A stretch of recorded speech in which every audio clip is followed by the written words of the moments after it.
প্রথম বিশ্বযুদ্ধ শেষ হওয়ার মাত্র ২০ বছরের মধ্যেই আবার একটি বিশ্বযুদ্ধের সূচনা মানবজীবনকে বিপর্যস্ত করে তোলে। ১৯৩৯ খ্রিস্টাব্দের আগস্ট মাসের শেষ সপ্তাহে অস্থির শান্তি পর্বের অবসানের পরিস্থিতি সুস্পষ্ট হয়ে ওঠে। ১লা সেপ্টেম্বর জার্মানি কর্তৃক পোল্যান্ড আক্রমণ ছিল বিশ্ববাসীর কাছে দ্বিতীয় বিশ্বযুদ্ধের অশনি সংকেত।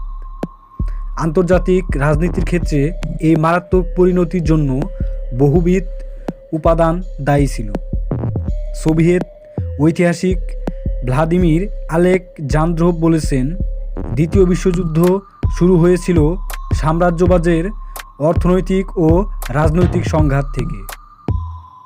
দ্বিতীয় বিশ্বযুদ্ধের পরোক্ষ কারণ ভার্সাই সন্ধির ত্রুটি।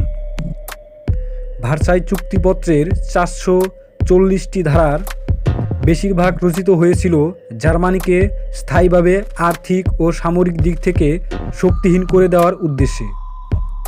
জার্মানির সমর শক্তিকে বেলজিয়ামের মতো অতি ক্ষুদ্র দেশের থেকেও কমিয়ে দেওয়া হয়েছিল। জার্মানির উপনিবেশগুলি ভাগ করে নিয়েছিল মিত্রশক্তিবর্গ। শুধু তাই নয়, ভার্সাই চুক্তির দ্বারা জার্মানির উপর বিশাল অঙ্কের ক্ষতিপূরণের বোঝা চাপিয়ে দেওয়া হয়েছিল। এর ফলে জার্মানি যুদ্ধমুখী হতে বাধ্য হয়েছিল। অতৃপ্ত জাতীয়তাবাদ। হিটলার চেয়েছিলেন পূর্ব ইউরোপে জার্মান সাম্রাজ্যের বিস্তার ঘটিয়ে জার্মানবাসীর জন্য লেবেনশ্রম বা বাসস্থানের সম্প্রসারণ ঘটাতে। এই অতৃপ্ত জাতীয়তাবাদকে চরিতার্থ করতে নাৎসি দলের ক্ষমতা দখলের মধ্য দিয়ে জার্মানিতে সামরিক তৎপরতা বৃদ্ধি পেয়েছিল। হিটলারের পররাষ্ট্রনীতি। হিটলারের পররাষ্ট্রনীতির মূল উদ্দেশ্য ছিল জার্মানিকে ইউরোপের প্রধান শক্তিতে পরিণত করা। হিটলার বরাবরই নিজ কূটনীতি প্রয়োগের মাধ্যমে মিত্রশক্তিগুলির মধ্যে পারস্পরিক দ্বন্দ্বের সূচনা করেছিলেন এবং রুশ জার্মান অনাক্রমণ চুক্তি স্বাক্ষরের মাধ্যমে সোভিয়েত ইউনিয়নকে এই জোট থেকে পৃথক করে ফেলতে সমর্থ হয়েছিলেন। অন্যদিকে হিটলার ফ্রান্স পোল্যান্ড মৈত্রীতে ভাঙন ধরানোর জন্য ১৯৩৪ খ্রিস্টাব্দে পোল জার্মান অনাক্রমণ চুক্তি স্বাক্ষর করেছিল। ১৯৩৯ খ্রিস্টাব্দে হিটলার পোল্যান্ড আক্রমণ করলে ইঙ্গো ফরাসি জোট জার্মানির বিরুদ্ধে যুদ্ধ ঘোষণা করে। ইয়েল উডওয়ার্ড বলেন, দ্বিতীয় বিশ্বযুদ্ধ হিটলারের যুদ্ধ। তিনি এই যুদ্ধের পরিকল্পনা করেছিলেন, তিনি আরম্ভ করেছিলেন এবং শেষ পর্যন্ত তিনিই পরাজিত হয়েছিলেন। উগ্র জাতীয়তাবাদ। হিটলার মনে করতেন বিশ্বে একমাত্র জার্মানরাই বিশুদ্ধ আর্য রক্তের অধিকারী, তাই বিশ্বে জাতিগত দিক থেকে তারাই শ্রেষ্ঠ, অর্থাৎ প্রভু জাতি বা হেরেনভক। এই কারণে অন্যান্য জাতির উপর শাসন প্রতিষ্ঠা করার অধিকার রয়েছে জার্মানদের।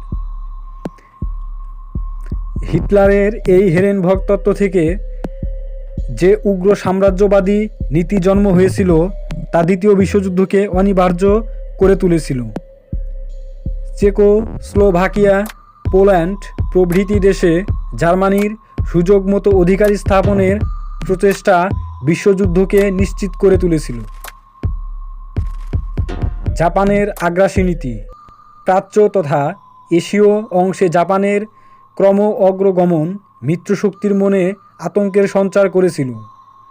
১৯৩১ খ্রিস্টাব্দে জাপানের মাঞ্চুরিয়া অধিকার তার সাম্রাজ্যবাদী নীতিরই পরিচায়ক। ইতালি আগ্রাসন। ইতালির আগ্রাসন ও পররাজ্য গ্রাস নীতি বিশ্বকে দ্রুত দ্বিতীয় বিশ্বযুদ্ধের দিকে ঠেলে দেয়। ইতালি কর্তৃক আবিসিনিয়া অধিকারের কোনো প্রতিকার না হওয়ায় মুসোলিনির ক্ষমতা ও প্রভাব আরও বৃদ্ধি পায়। তার আগ্রাসী মনোভাব বহুগুণ বেড়ে যায়। ১৯৩২ খ্রিস্টাব্দে লীগের তত্ত্বাবধানে জেনেভায় নিরস্ত্রীকরণ সম্মেলন আহূত হয়। এই সম্মেলনে সমবেত প্রতিনিধিবর্গ সংকীর্ণ দেশীয় স্বার্থের ঊর্ধ্বে উঠে বক্তব্য রাখতে পারেননি, তাই শেষ পর্যন্ত জার্মানি এই সম্মেলন ছেড়ে চলে যায়। এই সম্মেলনের ব্যর্থতা দ্বিতীয় বিশ্বযুদ্ধের অন্যতম কারণ ছিল। জাতিসংঘের চুক্তিপত্রের ৮ম ধারায় উল্লিখিত ছিল শান্তি রক্ষার্থে চুক্তিবদ্ধ সকল সদস্য রাষ্ট্রের আত্মরক্ষার প্রয়োজনের সঙ্গে সঙ্গতি রেখে যতদূর সম্ভব অস্ত্র নিয়ন্ত্রণ করতে হবে। কিন্তু জাতিসংঘের কোনো সদস্য রাষ্ট্রই তা না মানায় যুদ্ধ ত্বরান্বিত হয়। দ্বিতীয় বিশ্বযুদ্ধের জন্য যুদ্ধরত দুই পক্ষের কূটনীতিক ব্যর্থতাও কম দায়ী নয়। ইতালিতে ফ্যাসিবাদ, জার্মানিতে নাৎসিবাদ ও জাপানে জঙ্গিবাদের উত্থান বিশ্ব শান্তি ও নিরাপত্তাকে বিপন্ন করলেও গণতান্ত্রিক দেশগুলি তা রক্ষার জন্য কোনো উদ্যোগই নেয়নি। যুদ্ধে নব্য আবিষ্কৃত অনেক প্রযুক্তির ধ্বংসাত্মক প্রয়োগ লক্ষ্য করা যায়। এর মধ্যে সবচেয়ে ভয়াবহ প্রয়োগ ছিল পারমাণবিক অস্ত্রের। মহাযুদ্ধের ডামাডোলের মধ্যেই এই মারণাস্ত্র উদ্ভাবিত হয় এবং এর ধ্বংসলীলার মধ্য দিয়েই যুদ্ধের পরিসমাপ্তি ঘটে। সকল পুনর্গঠন কাজ বাদ দিলে কেবল 1945 সালেই মোট ব্যয়ের পরিমাণ দাঁড়ায় $1 ট্রিলিয়ন। এই যুদ্ধের পরপরই সমগ্র ইউরোপ দুই ভাগে ভাগ হয়ে যায়। এক অংশ হয় পশ্চিম ইউরোপ আর অন্য অংশে অন্তর্ভুক্ত হয় সোভিয়েত রাশিয়া। পরবর্তীতে এই রুশ ইউনিয়নই ভেঙে অনেকগুলো ছোট ছোট রাষ্ট্রের জন্ম হয়েছিল। পশ্চিম ইউরোপের দেশসমূহের সমন্বয়ে গঠিত হয় ন্যাটো, আর সমগ্র ইউরোপের দেশসমূহের সীমান্তরেখা নির্ধারিত হতে শুরু করে। ওয়ার্স প্যাক্টের মাঝে অন্তর্ভুক্ত দেশসমূহ নিয়ে দানা বেঁধে ওঠে স্নায়ুযুদ্ধ।